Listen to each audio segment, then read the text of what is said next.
So my name is Julie Hall, and I am the Zoning and Land Use Chair for the Attleboro Municipal Council. Today what we're going to be talking about is the future of the marijuana industry, I guess, business here in Attleboro. Massachusetts was a yes state, and what that means is that predominantly the citizens and residents of Massachusetts voted to legalize marijuana. In the city of Attleboro, we're also considered a yes city, which means that the citizens of Attleboro overwhelmingly, well, I don't want to say overwhelmingly, but for the majority, agreed to legalize marijuana and to have marijuana in their city. And just to set the record straight, right now, currently, we've just passed sort of our first, or invited our first business, and this is for medicinal marijuana only. So far, what we have is we have an ordinance that covers medicinal marijuana for those folks that need to have some relief, and there are quite a few of them. And on behalf of the veterans, I know that there's quite a few veterans that have approached me, and they find this to be something that helps them quite a bit. So I'm very excited to see that we did pass that ordinance, and that we did also just recently approve an applicant to come here into the city.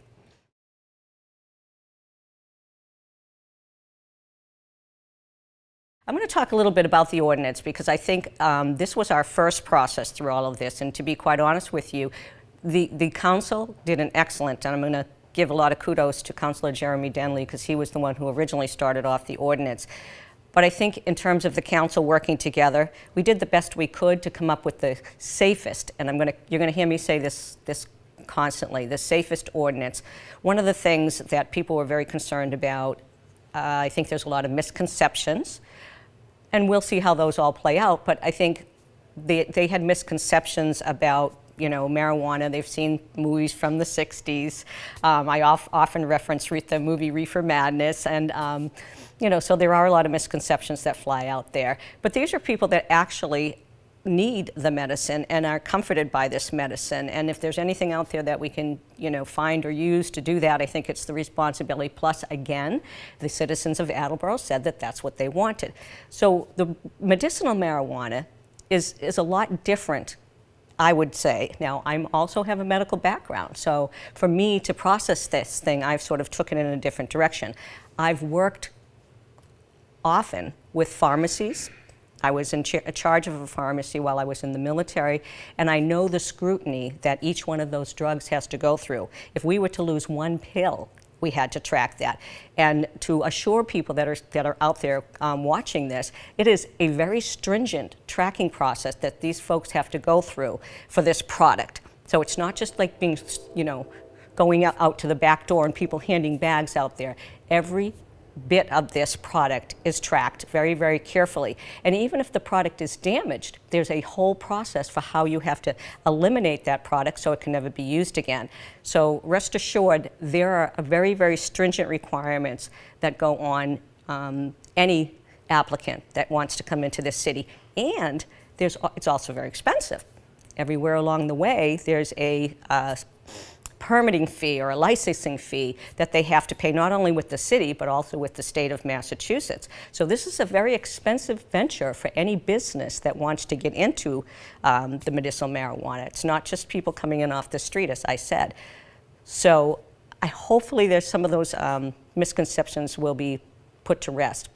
In addition to that, the ordinance requires 5 different department superintendents or chiefs or department heads to review this applicant. So we have the Department of Public Health, we have inspection, the planning department, the police chief, and the fire chief. So all of those individuals looked very carefully at this application.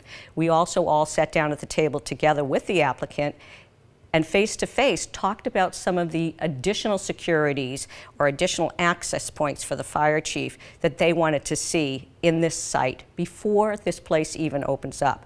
It was 9 months of meeting, going back and forth, and ensuring that everything was done properly to the best that we could.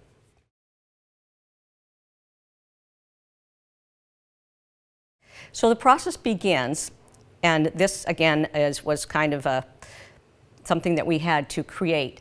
we created sort of a checklist, if you would, for any applicant that comes in. And the first part of that process would be they needed to get with the city solicitor and the mayor, because the mayor has the control of negotiating with other agencies. So the mayor and the solicitor would work to come up with what's called a host community agreement. Now, that host community agreement specifies certain monies that the state allows us to negotiate with the applicant that will come directly to this city. One of the things that we started off with was sort of a graduating percent of sales, and I think that's the thing. There's taxes, regular business taxes, but there's also taxes in lieu of. And in this case, we would have gotten what's called a percent of sales. So the more sales they made, the better off it was for us. And that graduated through the year. So I think it started off at 3%, then 3.5, and then 4, and up from there. And it could go on continuously.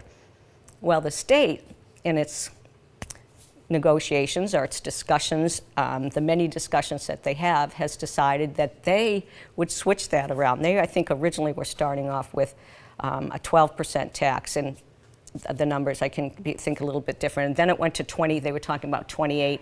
And to be honest with you, I don't know what they settled on. But the bottom line is that the majority of the money is now going to be taken off the top from the state, and then they've come back down to the cities and towns and restricted us to 3% of the sales. So we are now going to be limited to a memorandum or a host agreement of 3%, and it stops after 5 years. So it's still a significant amount of money, I have to say. So let me just sort of, since it is public knowledge, on the last host agreement, or the host agreement we just negotiated, it started off at $50,000 a year. We asked for more, and we went up to $65,000 a year, and we asked for an additional amount of money, say another $65,000 a year, and we came to that figure because I went to the police chief and said, listen, could you use another police chief? And he said, yeah, I could use somebody for education, you know, drug education, those kinds of things. So we asked for $65,000, and that's part of the agreement, and that's what we'll get. So I don't know if any of those things will change. I don't see those things changing, but I can tell you that the graduating percent of sales will be capped at 3%.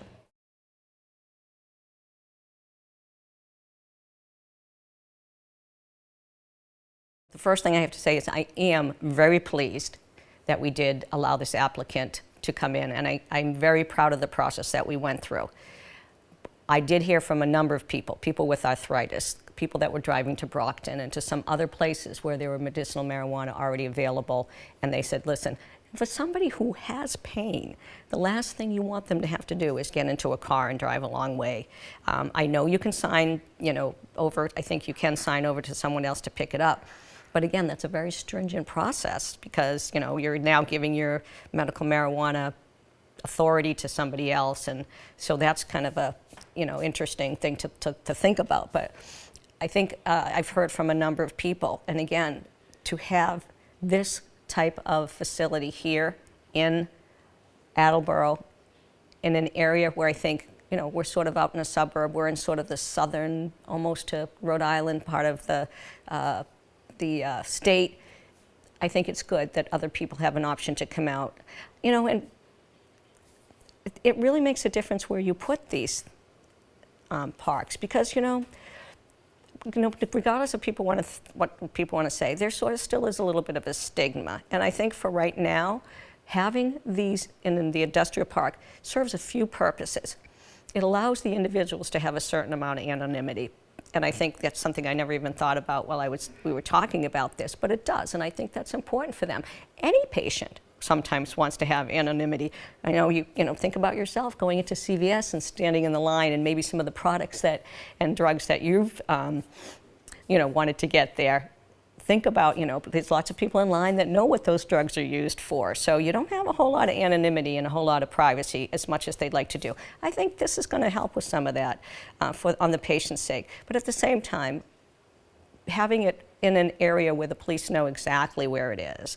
And you got to think not just the security of the building. You're talking about a cash product where a product is in the building and only cash can be brought in, at least for now. So it's sort of a high, what the chief would call a high target enriched area.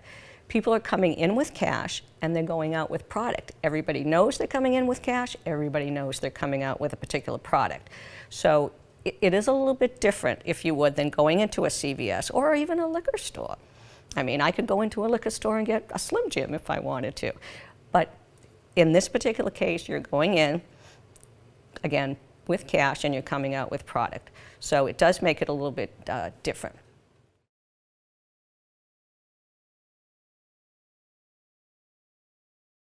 So already, just to let you know, I am already working on the recreational marijuana ordinance, and I have to commend the council and the city of Attleboro for their courage, and I do say courage because a lot of these things are controversial, and we seem to be, as a council, sort of a group that takes these things very, very carefully and presses forward, and we don't shy away from those things. So in the same manner, we are going to try to create an ordinance for recreational marijuana. So how do I do that? Well, I go out and I try to review all the news media that's out there and to see what other cities and towns are doing. One of the things I just recently saw was Worcester, and they are talking about limiting the amount of recreational marijuana facilities in their city to, I think it was 15. And I also read that their city manager strongly suggested that they use the medicinal marijuana ordinance as a basis because they felt as though they put a lot of time and effort. And again, the whole idea of this was to have a business, to be business friendly, but at the same time, make sure that the citizens and the residents are kept safe. So one of the, I guess, not controversies, but one of the suggestions has been is we should probably allow these storefronts to go downtown or businesses to go downtown because recreational marijuana is going to be a retail business, if you would. We'll have to look at some zoning issues there. That's one of the things. And, you know, the fire chief and the police chief, I take their concerns very, very carefully, as we did when we did medicinal marijuana. So we'll take those into concern also in terms of what they feel about having businesses downtown and whether they'll be able to feel as though they can manage those businesses properly. You know, a lot of people on the other side would say, well, it's just a business. It's no different than alcohol. It's no different than, well, I can tell you, in my mind, it is a little bit different. And, you know, one of the things we don't want to do is we don't want people to get on the road drinking. That's one of the things we don't want. Can we control them once they leave the liquor store? No. But the problem sometimes with a cafe, if you would, is the whole idea of it is that you can partake, you can actually use, sample, and try medicinal products, marijuana products in this cafe, if you would. So it's almost, you know, given that there will be people that will be coming out impaired, if you would. I don't know. I'm just sort of speculating on that. So that would be something we'd have to look at very, very carefully. So my point of view on this is, you know, yes, we already know this is a problem with people on the road drinking alcohol. Do we want to invite another concern? So we have to look at that very, very carefully. I do want to make it clear, though, the citizens of Massachusetts and the citizens of Attleboro, as far as I'm concerned, they have spoken. There are people that talk about going back and putting things back on the ballot to have it banned. I'll have to tell you, I'm not a fan of that. I think when people vote, they vote. We don't go back and say, hey, you know, maybe you just didn't think right the first time, so let's try it again. So I think that the way we're going to approach this and the way I will approach it, and this is just my personal viewpoint, I'll approach it as though the citizens of Attleboro have spoken. So now it's our job to do the best that we can to be business friendly and to also protect the citizens. So those are the two things I think that come into play, and people need to remember that as we process through this. Being business friendly on the behalf of Attleboro, but also ensuring the safety of all the residents of Attleboro.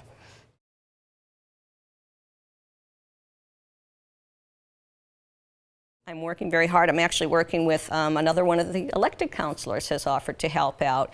And I am going to try to solicit all different points of view that I can from other individuals before I bring this to the council, because I do want to get a perspective on what people would think about this. But I also think it's important that if other people involved on the initial side of things, some of the concerns or some of the the things that people, misconceptions, I guess, when people say, oh, let's just go downtown. You know, I get that. That sounds like a very reasonable thing to do. Would I love to get businesses in there? Yes, I can. But I'd like to have other people from the community really understand what the concerns of the police chief are and what the concerns of the fire chief are, you know, and sort of legitimize those concerns for everybody. I think that's important when this comes around. But the bottom line is, it's a business, and we need to treat it like a business, and we need to do the best we can. So just to say it was, you know, any kind of a gun business, if you would, we'd have the same kind of restrictions, or, you know, to try to make that safe, to watch out for people walking in, watch out for people walking out with a gun. You know, I don't think they give bullets, but who knows? They could have, you know, them in their car. Who knows? So we have to just try to be the safest we can with every one of our businesses that we bring in.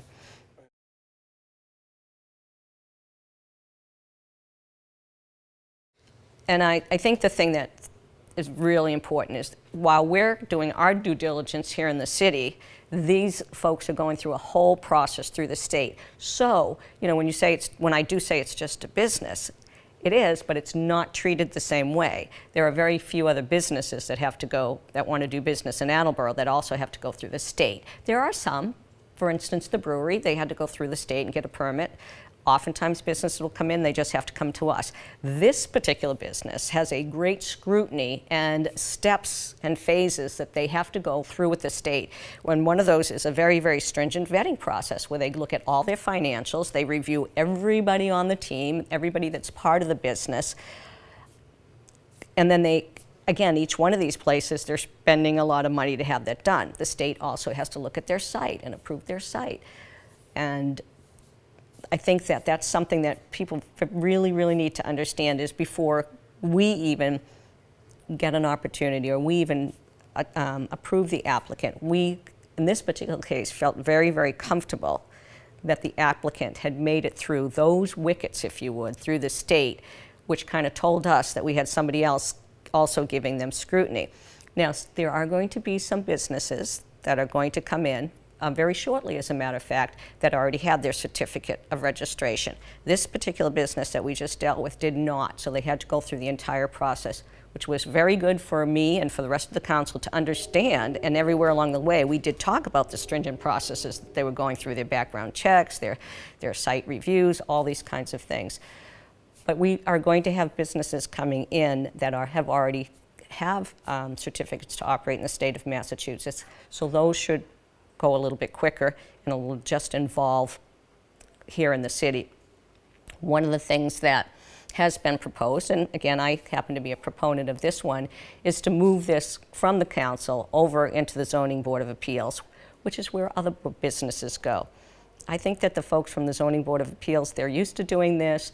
They know the steps that have to be taken. They go back and forth, and then they can make a recommendation to the council. The way it works right now, whoever's the chairperson, and in this case it was me, had to kind of do a lot of that work themselves. I had to go out and kind of talk to a lot of people that the Zoning Board of Appeals would have done. So I think a more efficient process would be to allow the Zoning Board of Appeals to be the people that process the special permit and then make a recommendation to the council. But bottom line is, there is a lot of scrutiny put into this when somebody comes in. Hopefully that'll loosen up at some point in time once we get this, we get it down pat, and I think it will.